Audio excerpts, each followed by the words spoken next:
Yay! Okay, this hangout on air is live. Woohoo! Woohoo! Abiola here, and we are on launch day of Sacred Bombshell Academy, and we are with Ms. Dayanara Marte, who this woman, can I tell you, has done such important work on the planet, and she is just getting started, and this is such an important conversation that we are having because her work has all been all about helping women to heal from trauma. So I'm going to read a little bit from the book and read a little bit more of her bio, but I just want to say hello, good evening, Dayanara. Hello, Abiola. I am so excited to be a part of this academy, and I didn't even realize I was the first one. I think that I'm starting it off, and You're the second it's one, the but yeah, kick off perfect night. topic. Okay, cool. But this is a perfect topic for the summer solstice, is being in fullness. So thank you for having me. You're welcome, and thank you for being a part of it. And speaking of the summer solstice and summer energy, that Dee is broadcasting from Puerto Rico. So we are international right I now, people. am. So I'm gonna read a I little. am feeling the fire. Yes.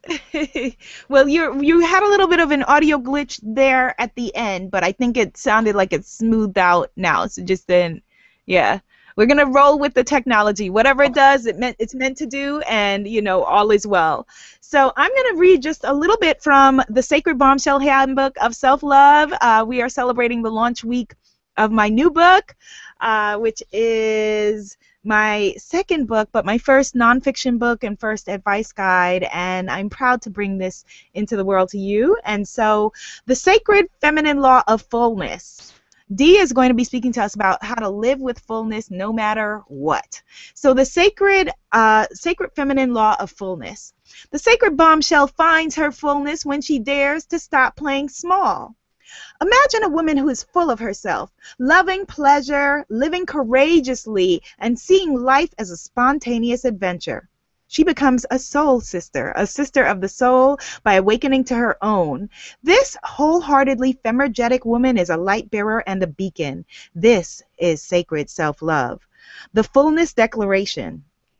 In this moment, I enthusiastically step into my full greatness. I am a woman who is filled with my own power, full of myself. I smile at those who find me too much and keep stepping, head held gloriously high.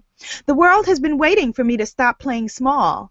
Thankfully, that day has come. My fullness is the way I live. I live fully in my pleasure, dance daily with my passion, indulge in my play, and make positivity my way of life.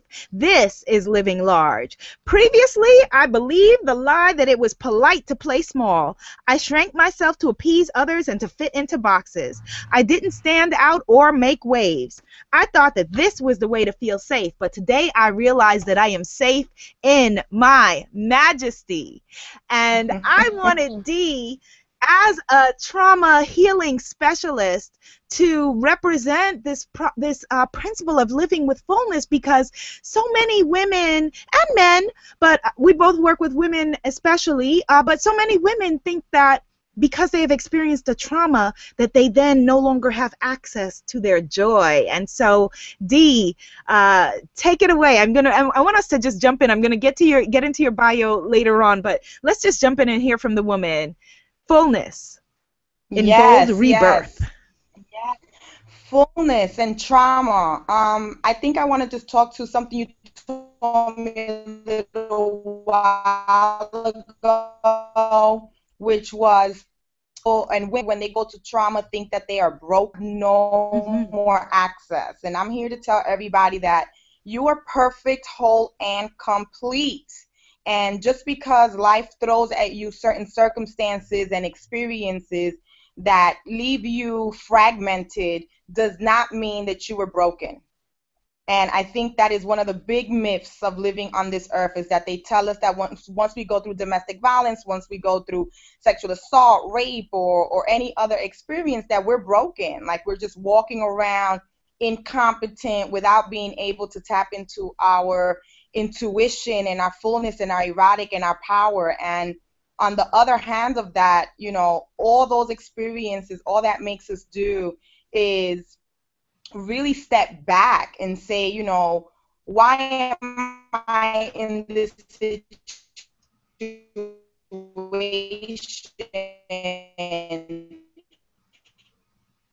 And where has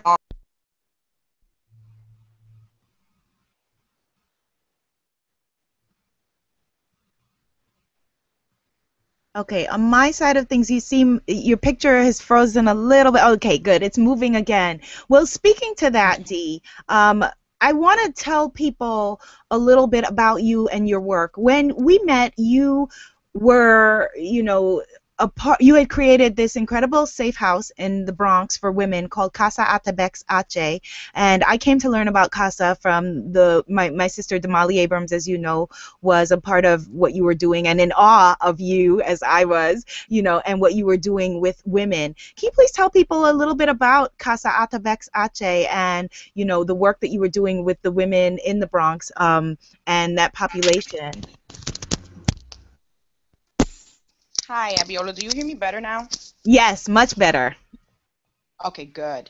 Um, so Casa Attabex Ache, actually, I didn't found the organization. It was founded by three amazing Puerto Rican women who worked in organizations that were servicing the community, saying that they were empowering women in the community, but they themselves, as staff in the organizations, as leader in the organizations, were experiencing trauma through internalized racism and sexism and patriarchy. And they really dreamt what it would look like to create an organization where women can be their most beautiful, powerful self, where they can live without the madness, what that would look like. And so out of that dream came Casa Attabex Ache, and I worked there for about 15 years. So I just left in 2012. Okay, and so now your work, Dee's work is she's the founder of In Bold ReBirth. She's a master of public health with a focus on the reproductive health of young and adult women of color. For over a decade, as she said, she has served as a trauma prevention specialist and emotional release trainer, developing a radical analysis on the impact that oppression, trauma, violence, and poverty has on the mind, body, and spirit of women globally, bringing into light what part of our story has been hidden and repressed. And that hiding and that repression, you know, we can let it steal our joy if we let it. As a certified addiction and recovery counselor, Dee historically contextualizes the treatment of dis-ease as the manifestation of institutional racism, homophobia, classism, sexism, and xenophobia, and holistically approaches her work, everything that she does with women.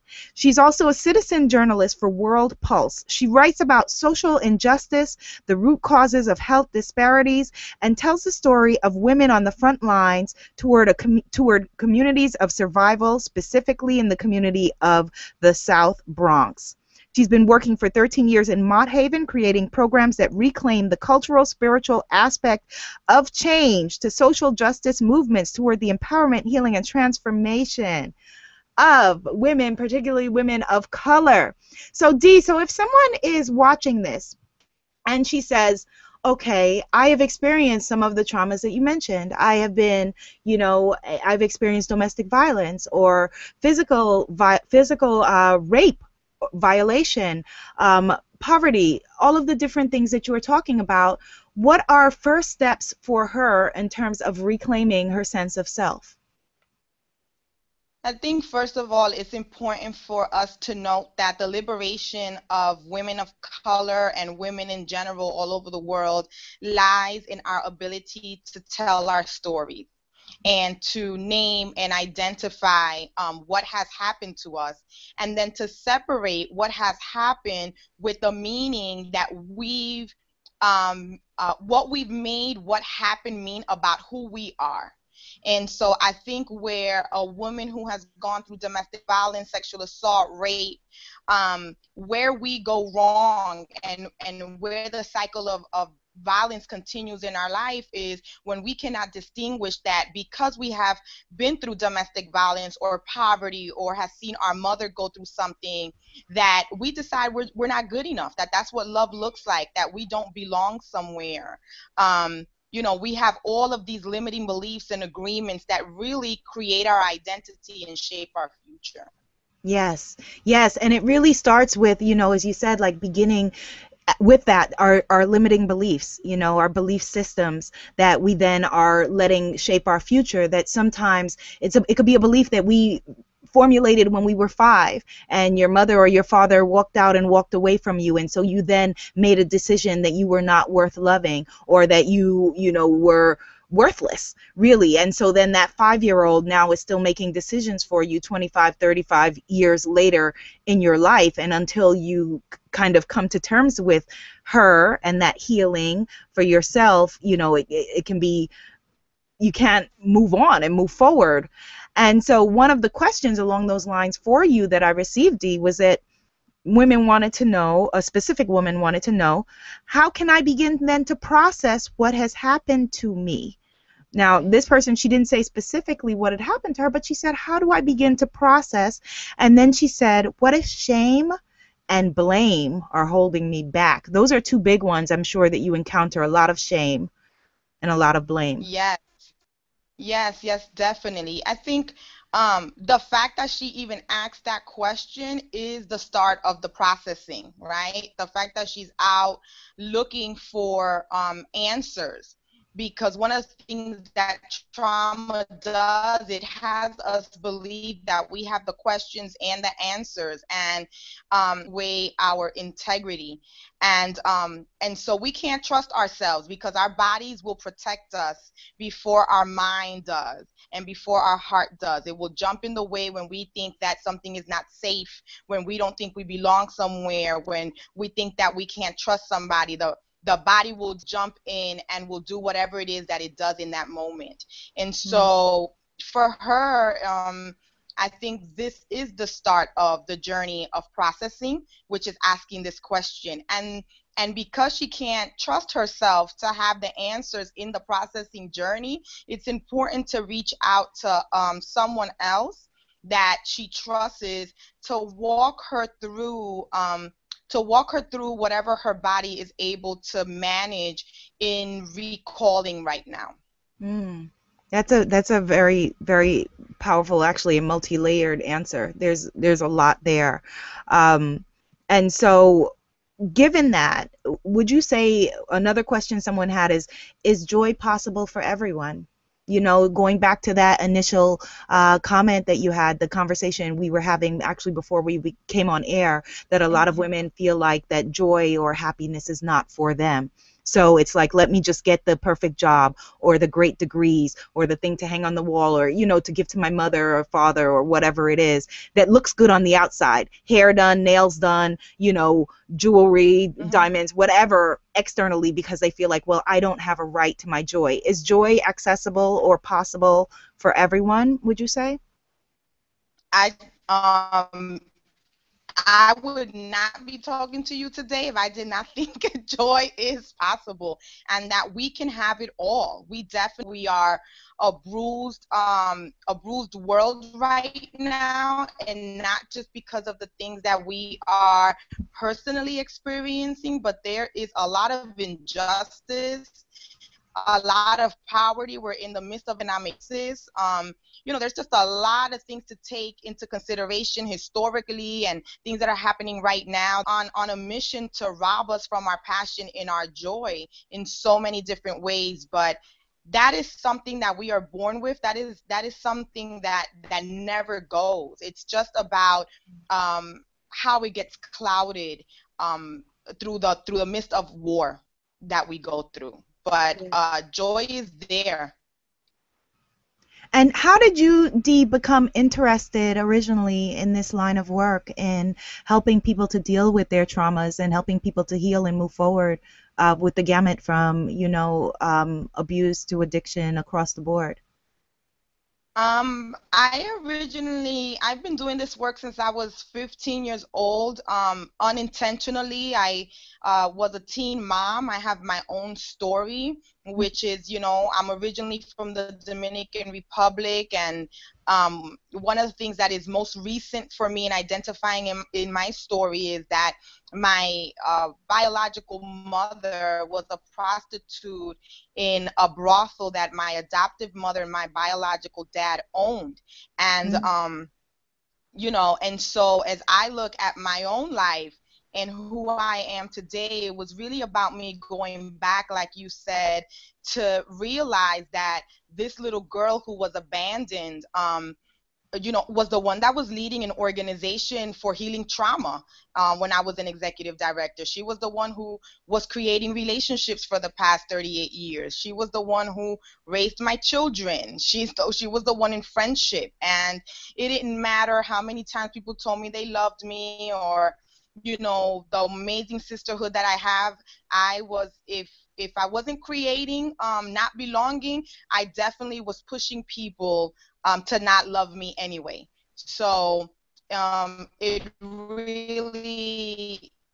been a long journey in getting here, but that I say now, before I used to say I'm a victim, a survivor, common that we all say, complete.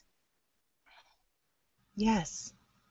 Yes, because you are, and wherever, whoever's watching this, wherever you are on your journey, you know that it's a journey. As long as we wake up in the morning, we have breath in our bodies, it's a journey. And so wherever you are, the points along that journey, you are complete. And you can stand in that and you can own that. And so, thank you so much for sharing with us your story, that, as you know, with a lot of the work that you do, that there's power in just speaking our truths. That so many women, when it comes to, like we were talking earlier, the woman who wrote the question about shame and blame, that we have too much shame sometimes to even just say, hey, this is me, this is who I am, these are the things that I experience, but who I am is someone much, much deeper and much greater, and who I am is in progress and moving forward. And so how did you begin to learn to love yourself along this journey while you are helping other people to evolve? It's a continuous process. So every time that you support someone else, they share a part of their story that really resembles a part of your story.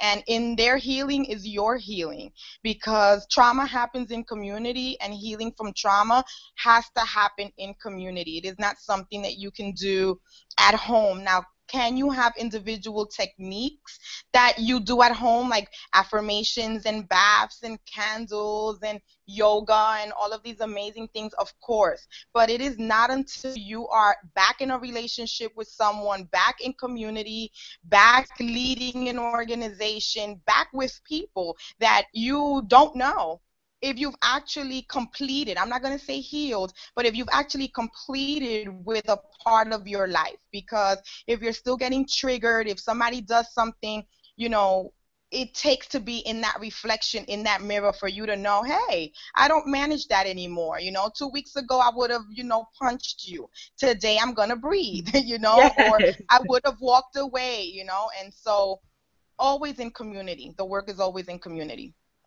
I'm glad that you said that, because that's actually a point that that there's a therapist in the book who I interviewed in the chapter on letting go, and she said exactly what you just said, that you may have done all of the work on yourself, but you can't do it in a vacuum. You then have to go back into the world, because a lot of times when we do experience trauma, we want to cocoon. We want to close ourselves off. We maybe want to pretend that it doesn't happen. We're a culture that numbs, whether people are using food, alcohol, drugs, sex, whatever it is, the internet, TV, things to kind of numb out and avoid their lives and avoid being themselves, rather than stepping into it. And as you said, going back into community, whether it's, in another relationship or with your family, just learning how to love and interacting. And so what do you do today, Dee, when you feel sad or anxious or, afraid? As you're an expert in dealing with trauma. So someone might feel like, well, but she doesn't feel, she's an expert, so it's easy for her. But what do you do when you feel sad or anxious? I think actually it's the other way around. I think for people who do this work, we have a lot more to work than anything else. And I know we become addicted to violence. We become addicted to trauma, and so it's important to go within, and it's important to come out and go back when it's safe, and come back out as many times and go back in as you need to do that. Um, and so for me, I have other coaches who coach me. I have a community of people. I'm a self-sabotager at its best. We master self-sabotage on this earth. And so I still live in my own fear of living into my own fullness. I have a internal war, where I'm like, see me, love me, but don't love me too much, because if you see me, you're going to leave me. Yes. So I have my own crazy war going on that I have to manage, and that requires a community of people around me to hold me to account and always remind me of who I say I want to be in my full self-expression and in my full power, and that never see me less than that, and don't judge me when I show up short, but do nudge me and remind me, hey, you said that you said you were a phenomenal woman. You said you were going to complete that book. You said that you were going to make X amount of money. Did you do it? And if you didn't, what was paralyzing? What came up for you? Let's manage that. So it really takes a community of people and to do that work.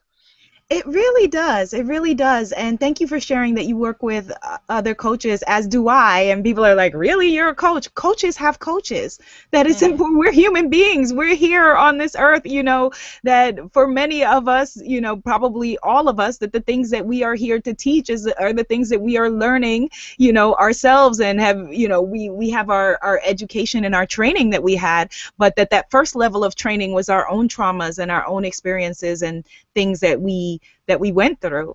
That I remember a friend of mine, I was confiding in her about something, and she said, aren't you a coach? And I was so hurt. Like, it made me feel like I couldn't be open with her about my own frailties and fallibilities if you expect that because I'm a coach I'm going to somehow be some perfect perfect person on the planet. Yes, yes. I think people forget that, we have our own stories, that, I have a saying that, every little girl is born with a dream, and then something happens, and then every little girl grows up, and well, we're that little girl. I have my own story to tell. I Yeah. have my own journey of healing. And you're absolutely right. We're just human beings saying, look, I did this. This works for me. Why don't you try it on and see if it works for you? Well, I feel like you've already answered this question, but I really want to ask it because I think that it was powerful, the person who shared it. She said, how can I love myself if I have been through terrible things? So I think that we've answered that, but I would love you to go a little bit deeper into that. The feeling of being unlovable, or that, I think I first want to just validate some things for people, which is, violence and trauma leaves us not feeling like we belong anywhere or to anyone, right? And our whole lives we're in a constant search of belonging to someone, somewhere, anybody, right? It also shapes our identity, what we think we deserve, what we think, if we're good enough, our expectations, our attachments. And it also shows up in the fact that we create dreams that we never show up for, right? Where we lack integrity. And it threatens really our sense of belonging, our ability to trust, our ability to love ourselves, our connection, and being and feeling safe in the world, in our body, and in the way that we speak. And so I'm saying all of this because I think one thing that is important for women to know is that this is not just happening to you. This is a global conversation. And I think when something happens to us, we go directly into our home and we say, this happened just to me. There's nobody else on this earth that this is happening to. And it is happening to a million million thousands of women all over the world going through the same exact thing. And the healing journey and the self-love journey starts with understanding that, violence against women is not a personal problem. It is a global institutional patriarchy, and it is a result of this world that we live in. It is not personal. And so, how do you start loving yourself? The fact that you get up and love anyway, the fact that you get up anyway, the fact that you trust anyway, the fact that you sent that message to Abiola anyway, is you loving yourself. That Yes. is it. It's already happening. Yes, yes. And that just you have my eyes tearing up over here that yes, self-love is that, self-love is a verb. It's an action. It's the things that you do. It's the choices that you make. It's like you said, it's sending that SOS. It's reaching out. It's waking up and saying, "Okay, here I am again. Here I am, world." And as you said, Dee, that, we can feel isolated, like certain things just happen to us. And one of the people who read, the Sacred Bombshell Handbook of Self-Love, she said, "Wow, all your tears are on the page. I didn't expect that. I didn't expect, thank you so much for sharing so much of yourself. I thought it was just an advice guide." And I felt Mhm. like it was really important, and it's very important for those of us who do, uh, you know, help other people, counsel other people, coach other people, guide other people, to be transparent about our own experiences, which you do, because people then feel like, okay, it's not, like you said, it's not just you. It's not just, this woman who experienced this trauma, that it's a consequence of being a human being on this planet. And Mhm. so then what do we do with it? What happens next is our question, you know? Yes, yes. And I think what happens next is whatever you do next. There is no, I think it's important to note that your book is not, after I read it, I'm gonna be healed Right. book. There's no like, hallelujah, I'm healed. Absolutely not, right? So whatever you do next is exactly what you need to be doing next until you do the next thing.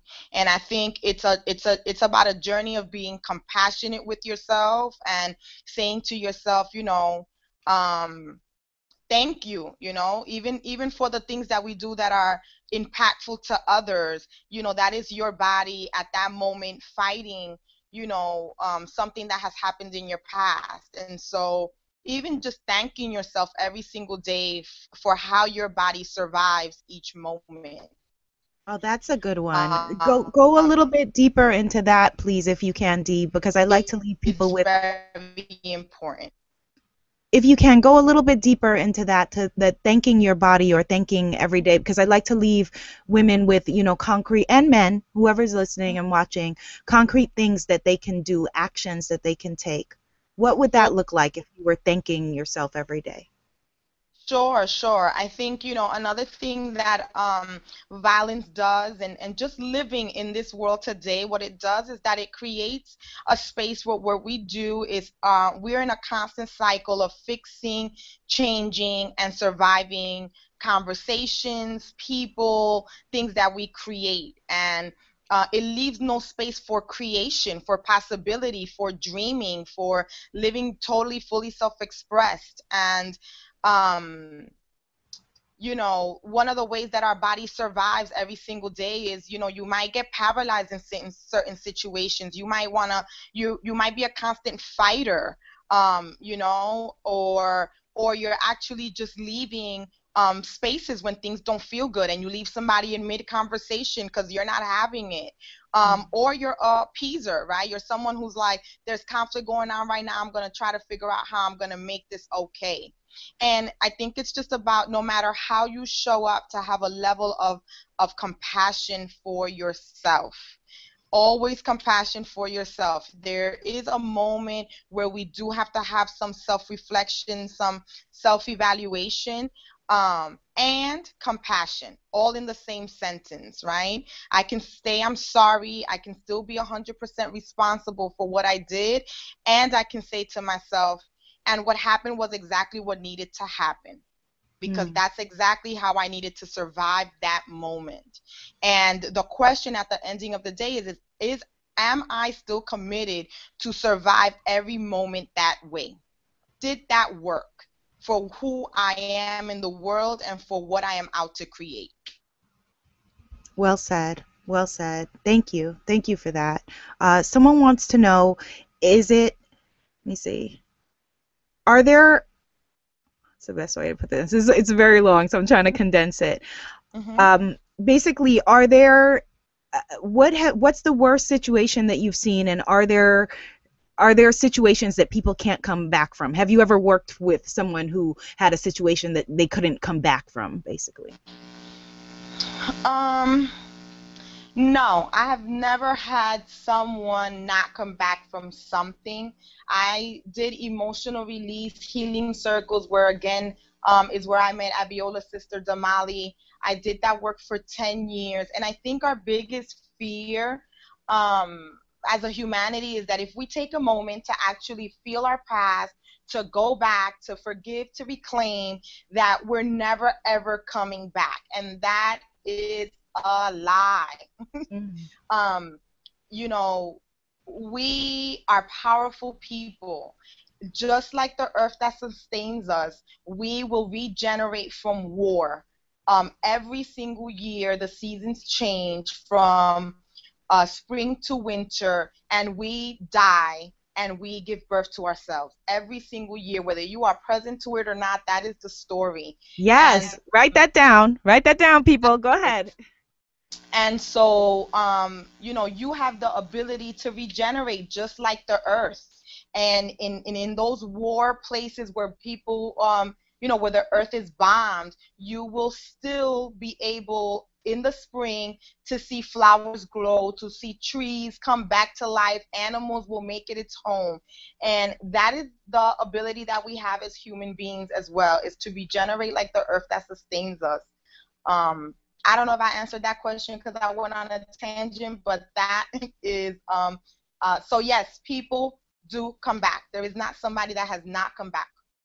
Yes, I think you definitely answered that question. And I would just add to it, to that person, to think in terms of micro steps, that sometimes we have such a picture in our head of like healing, like we're going to just wake up one day and we should just be there yet. That, life is not linear. That, particularly for women, things are circular. So you may be a little bit more healed one day and think you're over something. And then it may come back and you say, okay, I've got to heal this part of it. Think in terms of baby steps, that every day when you wake up, it's not that, oh my God, I've got to be the happiest I've ever felt, or I've got to suddenly be healed. I just want to just think you just want to just be a little bit better, quote unquote, whatever that means to you, than you were yesterday. So just baby steps. Just, if you are depressed and you can't make it out of bed, maybe your goal for the next day is, I'm going to get up and take a shower. Or your Hmm. goal for that day is, I'm going to take a walk. I'm going to eat a healthy meal for myself, or I'm going to be around people, or I'm going to tell somebody my story. Think in terms of like little things that you can do, and little steps that you can make toward healing. Um, and so another question for you, Dee, is, why are there still so many stigmas around dealing with trauma? If we all go through it, if so many of us have things that we have dealt with, why Hmm. still so many stigmas? Wow, why so many stigmas? I think the reason there's so many stigmas around trauma is because it's such, still to this day, I think it's a real psychological word that is really, really loaded, because think that one, that you've gone through something like some big crisis in your life, and not necessarily that happens to everybody. Two, that you have some form of mental disease, right? So you're already diagnosed, if you use that word. And so I think the fact that the mental health, that this word comes from a mental health perspective, Mm. doesn't help us at all. But I think that with coaches like you, like me, like all the sisters that are in this book, doing the work that they're doing, I think we're getting to a place now where we're understanding that trauma is encompassing all of what we go through every single day, not just a personal physical experience of rape or domestic violence, but that it does include now natural disasters and poverty And heartbreak. yeah. Heartbreak. Like, I just want to just acknowledge people where they are. Heartbreak, you know? Hmm. Yes, something simple as somebody broke my heart, and I never got over that, and I made that mean that nobody's ever gonna love me again. Um, that that is trauma. That is a traumatic experience that you've gone through, that you've decided something about yourself that does not let you live in your fullest, most beautiful self-expressed self. Yes. Yes. And I would love for you, Dee, along those lines, to share with us more about the emotional healing circles that everyone doesn't know, what that is and the work that you are doing. Can you please share more about that? Sure, sure. So, after working for 15 years in the South Bronx, I now do national clinical assistance capacity building and personal coaching with nonprofit organizations and women of color and women in general on the front lines, leading movements, leading their families. And Abiola, I kind of lost that question. If you could ask it That's okay. again. Just more about the healing circles that you were doing, like at Casa, um, Healing circles. when I met you. Yes. So now I do that work all over the world, which is very, very interesting. And so, what is that? A healing circle is a safe space, a gathering space for women. You never know exactly who's coming through. At least that was how we did it. Because people reserved their space to show up, but it was a safe space for women to actually release emotions from their bodies. And the premise is that we have a story. Everybody has a story, big, small, indifferent, however, each one of us has a story. And if we don't have a safe space to tell that story will get stuck in our body and it will manifest as some form of dis-ease. And that for women, primarily women of color, will manifest as fibroids and fibromyalgia, breast cancer, headaches, depression, drug addiction, self-mutilation, obesity, right? Eating disorders, disordered eating, not sleeping, having unsafe sex. There's a list of the ways that we really have mastered and learned to survive these stories that live within us. And so in these healing circles, it was a safe space to tap into where you held that story in your body. And it was a group of women validating you, supporting you, telling you that you're not crazy, that nobody had a right to break your heart or to do whatever it is that the injustice that was done to you. And through that process, you really got to stomp, cry out, scream, punch some pillows, but just really express outwardly that story until you got to a space of clarity of whatever was available for you for your next step.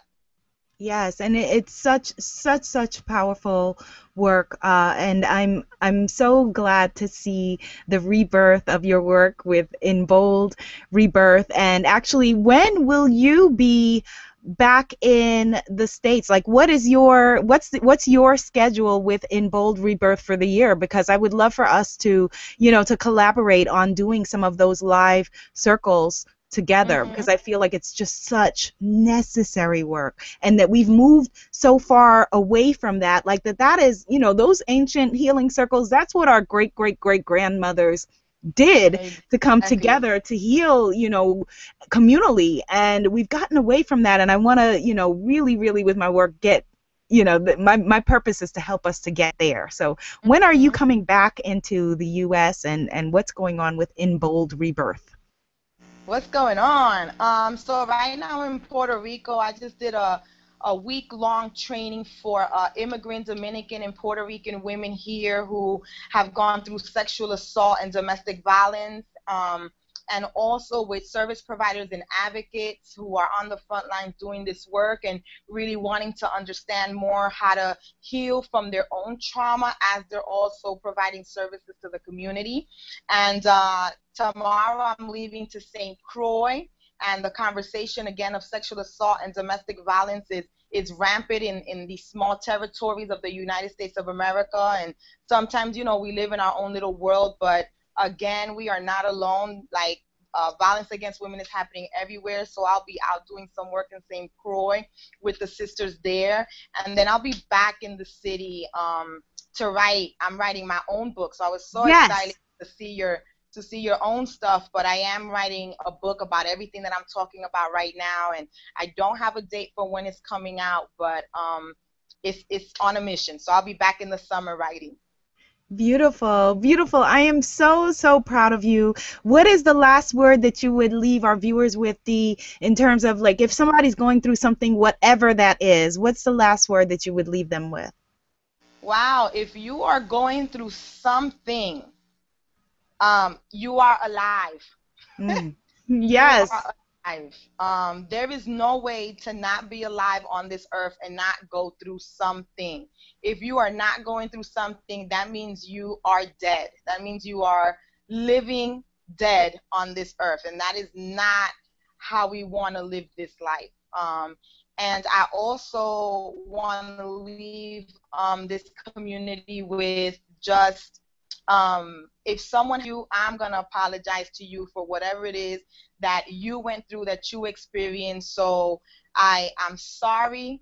Please forgive me. It was not your fault. You did not deserve it. I love you, and thank you for loving anyway, for getting up anyway, for being on this show anyway, because you can be doing something else right now. But I'm here to tell you, Abiola's here to tell you that we're not healed, but we can get complete. And actually, healed does not exist, right?